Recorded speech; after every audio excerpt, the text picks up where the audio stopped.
being cool. Yeah, I think it is. It's a great form of transportation, and it's kind of, that's why it's something you do to your. I've seen bike racers race to 85 years old, and it's a sport that doesn't do a lot of damage unless you take a few spills, collarbone here and there. But I watched a bike path, Minneapolis, that's where I live, voted #1 bicycle community in the country, which seems kind of bizarre.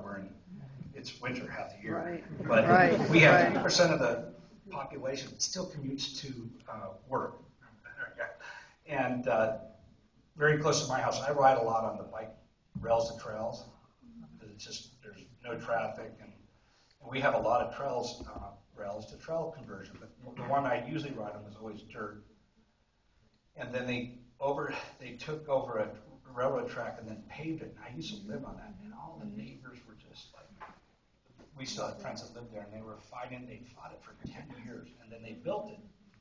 And I went down and videotaped it last year. It was Field of Dreams. You build it. I saw a lot of serious cyclists out where I live, but what I was amazed at, the people with kids. It was just like, it was a traffic jam. I literally almost said if I wanted to ride fast, I'd have to go somewhere else. Not rollerbladers, just cyclists. I think there's a huge pent-up demand for it, and it's because we're an aging population, a little extra weight, maybe not down here in Miami, but Minnesota.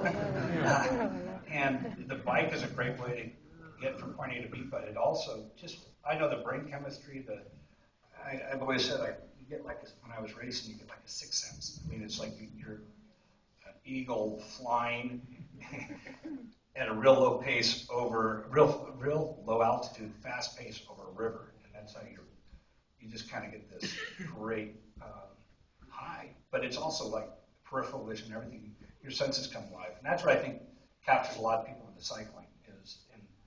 As you get in better shape, your brain gets fed a little bit of blood, and then you get that interaction of traffic and people and racing. But I think I think there's a big movement. The biggest thing biggest obstacle is getting safe routes, and making sure that the cars stay away from you. But it's a great form of transportation.